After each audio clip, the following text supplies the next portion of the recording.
Excella Education Study in USA assured scholarship. Contact 9881 96666. నమస్కారం గురుగారు. శ్రీమాత్రే నమః. గురుగారు, వివాహ సమయం వాళ్ళకి ఆ ఏజ్ వచ్చింది, ఇప్పుడు వివాహ సమయం ఆసన్నమైంది అనుకునే వాళ్ళు ఆ ప్రయత్నాలు చేసే సమయంలో కానీ చేసేటప్పుడు కానీ ఏవైనా అంటే పూజలు కానీ ఏవైనా చేసుకుంటే తొందరగా వివాహం కుదరటం కానీ వాళ్ళకు అనుకున్న వరుడు కానీ వధువు కానీ దొరికే ఛాన్స్ ఉందా గురుగారు? తప్పకుండా ఉంటుందమ్మా. ముందుగా ప్రేక్షకులందరికీ శ్రీమాత్రే నమః, శ్రీ గురుభ్యో నమః. యాదేవి సర్వభూతేషు మాతృరూపేణ సంస్థిత నమస్తస్సై నమస్తస్సై నమస్తస్సై నమో నమః. అయితే వివాహము అనేసరికి జాతకంలో వివాహ యోగం అనేటటువంటిది మొదటిగా చూసుకోవాలి. అయితే జాతకంలో ఏ దిశ నుండి వస్తాడు, ఎక్కడి నుండి వివాహం కుదురుతుంది అనేటటువంటిది జాతకరీత్యా చూసుకోవచ్చు. అయితే చాలామంది అంటే ఇప్పుడున్నటువంటి ప్రస్తుత సమాజంలో ఎలా అయిపోయిందంటే స్త్రీలు కానీ పురుషులు కానీ ఎవరైనా సరే కెరియరు స్టార్ట్ చేసిన తర్వాత, కెరియర్లో స్థిరపడ్డ తర్వాత, మనకంటూ ఒక గుర్తింపు వచ్చిన తర్వాత, మనకంటూ ఒక హోదా వచ్చిన తర్వాత వివాహం చేసుకుందాము అని చెప్పి చాలామంది వివాహాన్ని తమంతట తామే పోస్ట్ పోన్ చేసుకుంటూ ఉంటారు. దానితో వాళ్ళు చేసుకుందాము అనేసరికి వయసు మీద పడిపోతుంది, అమ్మాయిలు దొరకరు. ఒకవేళ సమయం ఉంది చేసుకుందామంటే కెరియర్లో స్థిరత్వం అనేటటువంటి ఉండకుండా పోతుంది. దీని ద్వారా ఏమవుతుంది అని అంటే గనక కన్ఫ్యూజన్లో పడిపోయి చేసుకుందాం ఇప్పుడు కళ్యాణ ఘడియలు అనేటటువంటివి కొన్ని రోజులకు వరకు మాత్రమే ఉంటూ ఉంటాయి ఏ మనిషికైనా సరే. అప్పట్లో ఈ కాలంలో ఏం చేసేవారు అంటే వివాహము ఎప్పుడు ఒక అబ్బాయికి 23-24 వచ్చిందంటే వివాహం చేసేసేవాళ్ళు, తర్వాత సంగతి తర్వాత అని చెప్పేసి. అమ్మాయికి 20 years 21 years కానీ వివాహం చేసేవాళ్ళు. కానీ ఇప్పుడు ఒక్కొక్కల జీవితం కనుక చూసుకుంటే 30 ఏళ్ళు 40 ఏళ్ళు, ఒక్కొక్క వాళ్ళకైతే 30-40 ఏళ్ళు కూడా దాటిపోయేసరికి కూడా వివాహం కావడం లేదు. బికాజ్ అంటే దీనికి అర్థం ఏంటి అంటే చేసుకుందాము అనే సమయంలో కెరియర్ అనేటటువంటి ఒక అడ్డుగా నిలిచేసి ఏమవుతుందంటే వాళ్ళు కెరియర్ స్థిరపడాలి అని చెప్పేసి కష్టపడుతూ జీవితాన్ని వెనకకు తీసుకుని వెళుతున్నారు.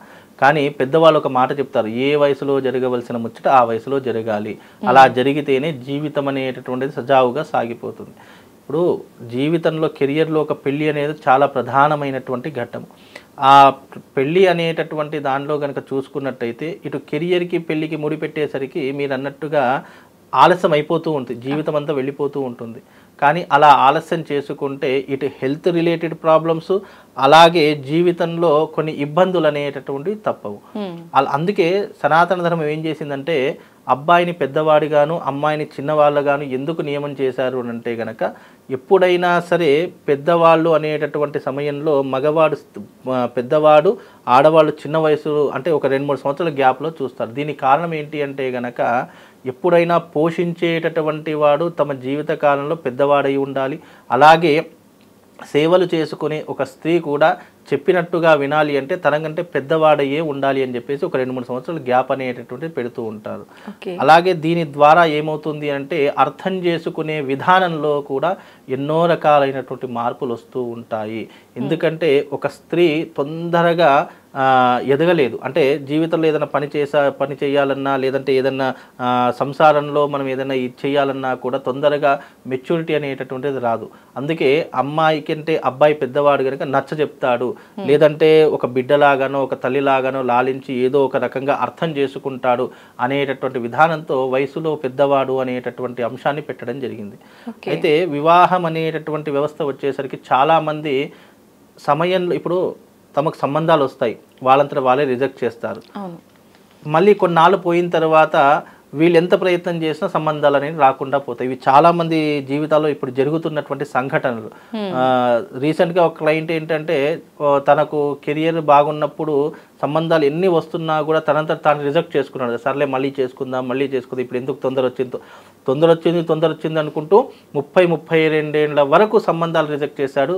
32 ఏళ్ల తర్వాత ఇతడు సంబంధాల కోసం పెడితే ఎక్కడా ఏ సంబంధం కుదరలేదు. ఒకవేళ ఆ వయసు వారు వచ్చారంటే జాతకాలు కుదరలేదు. ఒకవేళ జాతకాలు కుదిరాయి అంటే అబ్బాయి అమ్మాయి ఏదో ఒక చిన్న కారణంతో నచ్చడం లేదని చెప్పడము, ఇలా ఏదో ఒక ఇబ్బంది అనేటటువంటిది వాళ్ళ జీవితంలో జరుగుకుంటూనే వచ్చింది. మొన్న రీసెంట్గా 33 yearsకు అతనికి మ్యారేజ్ అయింది. అంటే ఎప్పుడైనా సరే ఆపర్చునిటీస్ అవకాశాలు ఎప్పుడు ఒకేలాగా ఉండవు. కాలం మారుతున్న కొద్దీ అవకాశాలు కూడా మార్పు చెందుకుంటూ వస్తాయి. కనుక జీవితంలో వివాహం అనేటటువంటిది ఒక గొప్పనైనటువంటి అంశము, జీవితంలో ఒక గొప్ప మధురానుభూతి. ఆ వివాహం అనేటటువంటిది సరైనటువంటి సమయంలోనే చేసుకోవాలి.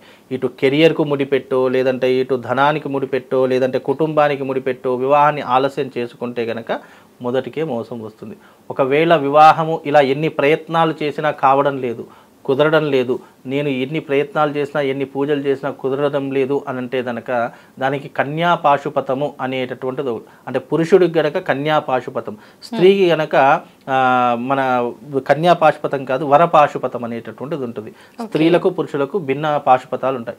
ఇలా విధానాన్ని గనక చేసుకుంటే జీవితంలో తొందరగా వివాహమయ్యే అవకాశము, ఏదైనా ఆటంకాలున్నా ఏదైనా ఇబ్బందులున్నా తొలగిపోయే అవకాశము దీని ద్వారా కలుగుతుంది. అంటే మంచి వరుడు రావాలన్నా, జీవితంలో ఒక మంచి సాంసారిక జీవితాన్ని అనుభవించాలి అని అంటే గనక వరపాశుపతము కన్యా పాశుపతం అని 2 పాశుపతాలు ఉంటాయి. అవి శివుడికి సంబంధించినటువంటివి.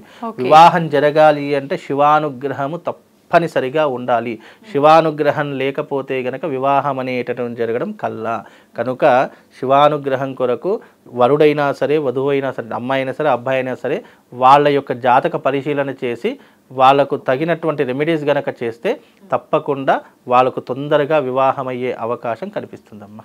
అయితే గురువుగారు పెద్దవాళ్ళు చెప్తూ ఉంటారు అన్ని ముందే తలరాతలో రాసేసి ఉంటాడు అని చెప్పి, ఎవరికి అని ముందే ఫిక్స్ అయిపోయింది అని చెప్పి. మరి అలా ఉన్నప్పుడు మనం ఏదో వద్దు అనుకోగానే అది డిలే అయిపోవడం, దానివల్ల మనకి ఇంకా ఆలస్యం అయిపోవడం, ఇదంతా ఏంటి గురుగారు? అంటే marriage of made in heaven అని అంటూ ఉంటారు. అంటే అందరి పెళ్లి స్వర్గంలో నిర్ణయించబడతాయి అని చెప్పేసి.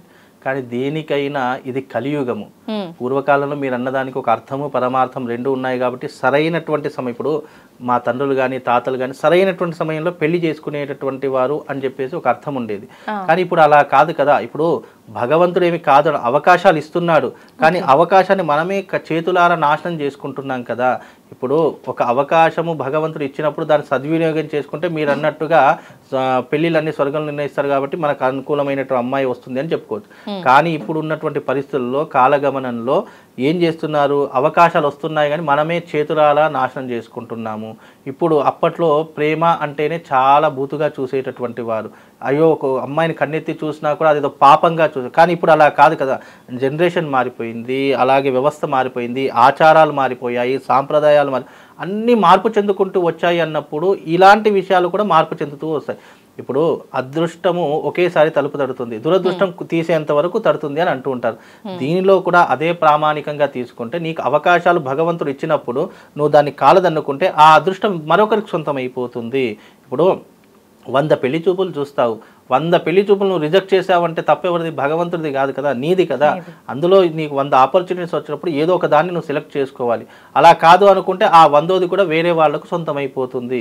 కనుక ఎప్పుడైనా సరే అవకాశము, సమయము, కాలము ఎప్పుడూ కూడా అందరికీ అన్ని అవకాశాలు ఇవ్వదు. అదృష్టం నీ జీవితంలో ఒక భాగస్వామి వస్తుంది అంటే ఒక అదృష్టం ఉంటేనే నీ జీవితంలో భాగస్వామి వస్తుంది. అలాంటి భాగస్వామిని ఇప్పుడు కాదు తర్వాత, అరే అప్పుడు కాదు తర్వాత అని చెప్పేసి నువ్వే కాలదన్నుకుంటే ఆ అదృష్టం మరొకరికి సొంతమైపోతుంది. అందుకే ఆలస్యం అమృతం విషం అంటారు. కాబట్టి ఏదైనా అవకాశం ఉన్నప్పుడే మనం దాన్ని సద్వినియోగం చేసుకోవాలి. కానీ మన చేతులారా మనం నాశనం చేసుకొని భగవంతుని పేరు మీద వేస్తారంటే అది మానవుడిది తప్పవుతుంది. దైవ దూషణ ఎప్పుడూ చేయకూడదు. ఎందుకంటే అన్ని అవకాశాలు ఇచ్చేది భగవంతుడే. నీకు 100 అవకాశాలు ఇచ్చాడు అని అంటే అది ఎవరిచ్చారో భగవంతుడే కదా. అలాంటి అవకాశాలు నువ్వు నీ విచక్షణ జ్ఞానం కోల్పోయి నువ్వు కాలదన్నుకుంటే దానికి భగవంతుడు ఏం చేస్తాడు? అందుకే ఎప్పుడైనా సరే పెళ్ళిళ్ళు అనేటివి స్వర్గంలో నిర్ణయిస్తారు, అది కాదు అనను. కాకపోతే నిర్ణయించినప్పుడు ఆ భగవంతుడు నీకు అవకాశము మాత్రమే కల్పించేటటువంటి వాడు భగవంతుడు తప్ప ప్రతి ఒక్క అవకాశం నాకు ఇక ఎట్లని రాసిపెట్టుంది కదా, ఇక నాకు ఇప్పుడు కాకపోతే రేపు జరుగుతుంది అని అనుకుంటే నీ మూర్ఖత్వం. అలా అనుకున్నావంటే నువ్వు జీవితాంతం బ్రహ్మచారిగా ఉండిపోవలసిందే. కనుక అవకాశాలు అనేవి వచ్చినప్పుడు దాన్ని సద్వినియోగం చేసుకొని మనం దాని గురించి ఆలోచించాలి తప్ప నాకు జీవితంలో పెళ్లి కాలేదని భగవంతుని దూషించకూడదు. కాలేదు అంటే జాతక లోపమైనా అయి ఉండాలి, లేదంటే నీ మూర్ఖత్వమైనా అయి ఉండాలి. ఈ 2 కారణాలు ఉంటాయి వివాహం కాకపోవడానికి తప్ప ఇంకో 3వ కారణం ఏమీ ఉండదు. మూర్ఖుడు ఎలా ఆలోచిస్తాడంటే కొంతమంది డబ్బు కోసం ఆలోచిస్తారు, కొంతమంది అరే అమ్మాయి బాగున్నా లేకపోయినా వెనక ఆస్తిపాస్తులు ఉన్నాయా అని ఆలోచిస్తారు. అంటే ఒక పెళ్లి వెనక ఎన్ని ఆలోచనలు పెరిగిపోయాయి. కానీ గతంలో అలా లేదు కదా. వయసు వచ్చిందంటే వివాహం చేసేవాళ్ళు, తర్వాత సంగతి తర్వాత ఆలోచించారు. కానీ ఇప్పుడు అలా కాదు. ఒక వివాహం చేయాలి అంటే కులము, గోత్రము, ఆస్తిపాస్తులు, అమ్మాయి మంచిదా కాదా, ఎదగా ఉందా, సన్నగా ఉందా, ఇలా ఎన్ని రకాల ఆలోచనలు వచ్చేసాయి మనుషులకు. ఇన్ని రకాలుగా వచ్చినప్పుడు మీరన్నట్టుగా ఆలోచనలో కూడా మార్పులు వస్తాయి. అలా అనుకున్నప్పుడు మీరన్నట్టుగా స్వర్గంలో కాదు భూలోకంలో పెళ్లిళ్ళు జరగాలన్న చాలా కష్టతరంగా మారిపోయింది. కాబట్టి ఏదైనా ఒకవేళ గనక జాతక లోపం అయితే దానికి ఎన్నో రకాల పరిష్కార మార్గాలు ఉన్నాయి. కానీ మనంతటా మనమే కాలదన్నుకొని మళ్ళీ కావాలి కావాలి అనుకున్నప్పుడు ఎప్పుడు దొరకదు. కాబట్టి ఎప్పుడైనా కూడా సమయ సందర్భాన్ని విచక్షణ జ్ఞానాన్ని ఆలోచన చేసి వివాహం చేసుకో. వివాహం కాకపోతే దానికి తగినటువంటి పరిష్కార మార్గాలు ఎన్ని ఉన్నాయి, వాళ్ళ జాతక ప్రకారం పరిష్కార మార్గాలు చెప్పడం జరుగుతుందమ్మా. ఓకే. అయితే గురుగారు ఇందాక మీరు అన్నట్టుగా కొంతమంది అసలు మొత్తానికి పెళ్లి చేసుకోకుండా బ్రహ్మచారిగానే ఉండిపోతారు. వాళ్ళకి నిజంగా పెళ్లి యోగ్యత అనేది రాసి పెట్టలేదంటారా, లేదంటే మీరు అన్నట్టుగా మూర్ఖత్వం వల్ల అలా అయిందంటారా? ఒక 20% మూర్ఖత్వం అని చెప్పాలి. మిగతా 80% జాతకంలో వివాహ యోగం లేదు అని అర్థం చేసి. ఇప్పుడు జాతకంలో సప్తమ భావం వివాహాన్ని సూచించేటటువంటి స్థానం. ఆ సప్తమ భావం అంటే లగ్నం నుంచి మొదలుకుంటే గనక లెక్క వేసి గణన వేసి చూస్తే సప్తమ భావం వివాహ స్థానం. కాబట్టి అతని జాతకంలో వివాహ యోగం ఉందా లేదా, ఒకవేళ వివాహం చేసుకుంటే కలిసి ఉంటాడా లేదా. ఇప్పుడు చాలామంది జాతకాలలో వివాహం చేసుకుంటారు కానీ భార్యాభర్తలు దూరంగా ఉంటారు, వాళ్ళు చనిపోయేంత వరకు దూరంగా ఉంటారు. అలా చాలా జాతకాలు ఉన్నాయి. అంటే ఈ వయసులో కూడా పెళ్లి చేసుకొని విడిగా ఉన్నటువంటి మనుషులు కూడా జీవితంలో చాలామంది. అంటే వివాహం చేసుకోవడమే గొప్పతనం కాదు, వాళ్ళు జీవితంలో అన్యోన్యంగా ఎన్ని సంవత్సరాలు కలిసి ఉంటారు అనేటటువంటిది చాలా ముఖ్యమైనటువంటి అంశం. కనుక జాతకంలో వివాహము అయిన తర్వాత వీళ్ళిద్దరు ఏ విధంగా ఉంటారు, ఏ రకంగా కలిసి ఉంటారు అనేటువంటి జాతకములో ఒక చక్రం ఉంటుంది. ఆ చక్రాన్ని సూచన వేసుకొని చెప్పడమే జ్యోతిష్యం యొక్క నియమము. ఓకే, థ్యాంక్ యూ గురుగారు. శ్రీమాత్రి.